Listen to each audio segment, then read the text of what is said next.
Hey freaks, it's JJ. Welcome to my channel where I talk about some of my favorite concept albums and the stories that go behind them. Today we're going to be talking about Sabaton's 2014 album Heroes, which is a concept album obviously about a bunch of war heroes, but more specifically they're about heroes during World War II. So let's jump into it. I will warn you though, I am no historian. I just, did my research for this video on the internet, which, is becoming more and more, unreliable these days as far as, accuracy of things you read on the internet. So, yeah, my goal of this video is more to just do, a quick, overview of some of the historic events that inspired these songs. And I apologize if I get some of the details wrong, so please feel free to fact check me down in the comments, which I know you will, because y'all are honest, and you keep me honest. Anyway, I also need to apologize ahead of time for how I know I will end up butchering a lot of these names. Yeah, I'm sorry. I'm not good with foreign name pronunciation. It's really hard for me. Regular words are hard for me to pronounce. Anyway, sorry about that. Anyway, before we get started with this video, make sure you hit subscribe if you want to get notified when I put out other content such as this. Also, don't forget to comment down below what other videos you want me to do and what other albums you want me to cover. Also, follow the link down in the description to join my Metalhead newsletter, where I send out Metalhead news and random tidbits of information and just fun stuff every month. So, let's get into it. Starting off with track 1, Night Witches, which is actually my favorite track on this album, so they definitely start with a bang here. This song is about a all-female regiment of Soviet Union aviators. So in 1941, Major Marina Rakaskova formed the 588th Night Bomber Regiment, comprised of female volunteers, mostly around the age of late teens and early 20s. So this regiment was led by Major Yekudova Bershanskaya. I'm sorry guys. Yekudova Bershanskaya. That's my best effort. Sorry. So instead of piloting, the more modern bombers that were more common during World War II, these women actually flew the old school canvas and wood biplanes. I'll pick up somewhere around here so you guys can get an idea what those look like. But because these aircraft were so lightweight, they had such a low stalling speed, they could actually fly very slowly and quietly, which made them ideal for stealth missions. So what they would do is they would go out at night, and when they got near their targets, they would actually idle their engines, and they would just glide toward the drop point. They were so silent that when they released their bombs, the Germans would have very little warning or indication of their presence except for a light whistling sound.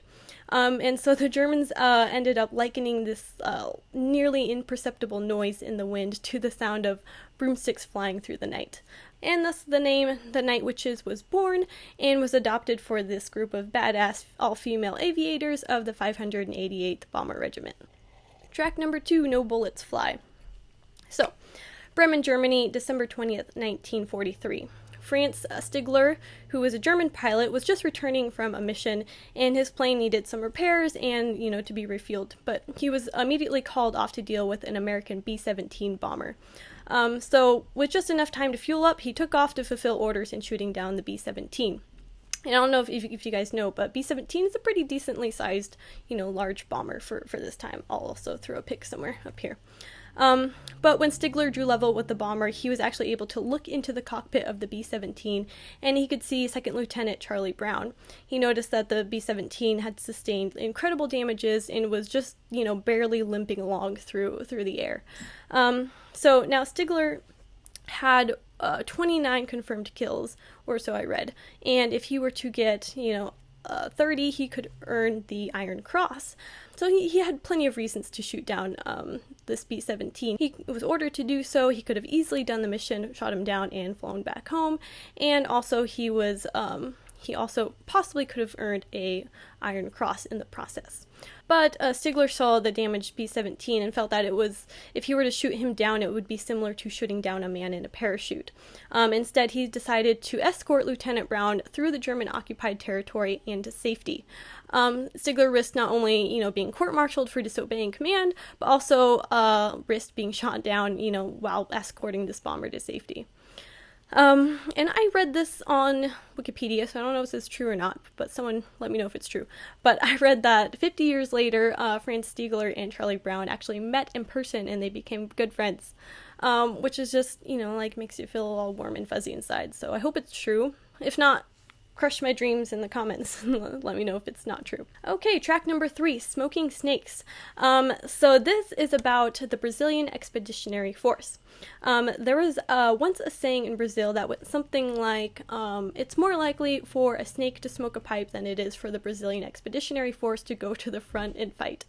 And so at the time, this phrase, a snake to smoke a pipe, was kind of like similar to like the American idiom of like when pigs fly, meaning it's something that's never going to happen. But the snake, in fact, did smoke in 1944 when 25,000 Brazilians left to join the war effort. This song is about 3 heroes from a patrol group of the Brazilian Expeditionary Force who got separated from their unit in Italy during the Battle of Montes on April 14th, 1945. So, these heroes were Arlindo Luco de Silva, Geraldo Beata de Cruz, and Geraldo Rodrigues de Sousa. I know I'm saying those wrong, I'm sorry. I'll put them up here so you can read them and pronounce them correctly. So, outnumbered by the German company, these 3 soldiers refused to surrender and fought to the death for nearly 3 hours. They fought so hard that when they were finally defeated and the Germans found their bodies, the Germans laid them to rest with a cross over their graves that said 3 Brazilian heroes. And in fact, later the saying, the snake will smoke, has come to mean something completely opposite of its original meaning, and it now means something that will indeed happen, and it's usually said with like some kind of like forceful determination, which I think is really cool. We then go on to track number 4, Inmate 4859. This is about a Polish soldier named Witold Pilecki. And in 1940, he actually volunteered to let himself be captured by the Germans in order to infiltrate the Auschwitz concentration camp, where he became inmate 4859. Pilecki suffered the camp for 2.5 years and managed to organize a resistance of nearly 1,000 inmates from within the camp. The resistance would distribute supplies, try and sabotage their captors' plans, and hide and help the sick and the injured. Pilecki documented and smuggled many messages out of the camp that explained the mass executions, the medical experience, and all the other atrocities taking place in Auschwitz. The plan was for him to wait for reinforcements that would help break him out of the camp and liberate all those in the internment camp. But eventually he realized that no one was coming, and so he decided to escape on his own. So after his escape, he fought in the Warsaw Uprising, and in 1947 he was arrested by the secret police, and after being tortured he was executed in 1948. Pilecki was actually not heralded as a hero until many years after his death. The documents that he smuggled out of Auschwitz were hidden away in the Polish archives until about the 1990s. Track number 5, To Hell and Back. This one is about one of the most decorated American soldiers in World War II, named Audie Leon Murphy. Audie received every U.S. Army combat award possible, along with both French and Belgium awards for his heroism. So it is January of 1945. We are in France, and Murphy, who was only 19 at the time, single-handedly held off a company of Germans for about an hour while being both wounded and out of ammunition. No idea how that's possible, but it sounds badass. After the war, he became an actor and a writer. He even starred in his own autobiographical film titled To Hell and Back, which was based on his memoirs by the same title. He suffered pretty badly from PTSD and often wrote about his struggle in his poems. Portions of Murphy's poem titled The Crosses Grow in Anzio is quoted throughout this track, which I think adds a really cool layer of paying homage to this war hero. Audie Murphy actually met a tragic end when he died at the age of 46 in a plane crash. Track number 6, The Ballot of the Bull. I originally thought this song was about, who's that soldier from Hacksaw Ridge, portrayed by Andrew Garfield. I forget his name, but that was a fantastic movie, and I always thought that this song was about him, but it's actually not. It's actually about an Australian stretcher bearer named Leslie Bull Allen. So, he served in the Papua New Guinea campaign in 1943, where he took part in the Battle of Mount Tambu. It was there that he alone charged into enemy fire and again and again went to save wounded American soldiers. He ran up and down this hill while being shot at the entire time, and he had bullet holes throughout his clothing, but none of them actually struck home. So in the end, he successfully rescued 12 U.S. soldiers. For his heroism and bravery, he was awarded the Silver Star, which is the highest award for gallantry that you can earn as a non-American. Track number 7, Resist and Bite. It's May 1940. Germany invades Belgium. The Bataillon des Chasseurs Ardennes, I don't know. I'm sorry. Anyway, the Chasseurs were tasked with defending against German attacks on the border.